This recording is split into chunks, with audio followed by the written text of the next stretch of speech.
चला तर मग आज आपण बनवूया दाबेली रेसिपी। मार्केटमध्ये जशी दाबेली मिळते तशी दाबेली आपण आज घरी बनवणार आहोत, तीही एकदम सोप्या पद्धतीने। त्यासाठी मी इथे 4 ते 5 बटाटे घेतलेले आहेत। त्याला कुकरमध्ये टाकून 4 ते 5 शिट्ट्या होईपर्यंत मी बटाटे शिजवून घेणार आहे। बटाटे शिजल्यानंतर त्याचे व्यवस्थित आपण साली काढून घ्यायचे आहे। त्यानंतर मॅशरने व्यवस्थित मॅश करून घ्यायचे। त्यानंतर कढईमध्ये तेल टाकायचं आहे। त्यानंतर दाबेली मसाला, मिरची पावडर आणि हळद टाकून व्यवस्थित तेलामध्ये मिक्स करून घ्यायचं। त्यानंतर थोडंसं पाणी टाकून आपण मसाल्याची ग्रेव्ही तयार करून घेणार आहोत।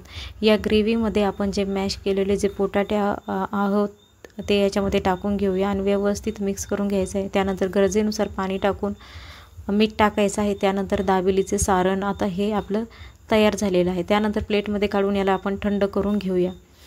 आणि दाबेली बनवण्यासाठी जे जे साहित्य लागतं आहे ते मी इथे वाटीमध्ये घेतलेले आहे, तुम्ही बघू शकता।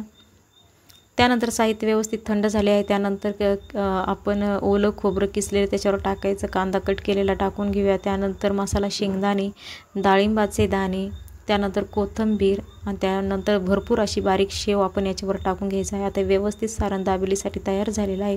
त्यानंतर घ्यायचं आहे पाव, त्याला व्यवस्थित मधोमध कट करून वरती मी लावलेली आहे लाल चटणी आणि खाली लावलेली आहे मी ती हिरवी चटणी।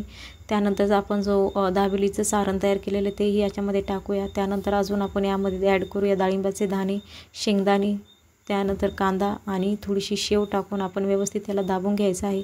आणि तव्यावर तूप किंवा बटर टाकून आपण हे दाबेली व्यवस्थित दोन्ही बाजूने भाजून घ्यायची आहे।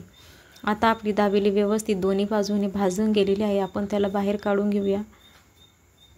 त्यानंतर दाबेलीला दोन्ही बाजूने आपण व्यवस्थित शेव लावून घ्यायची आहे। आता आपली दाबेली रेसिपी इथे तयार आहे।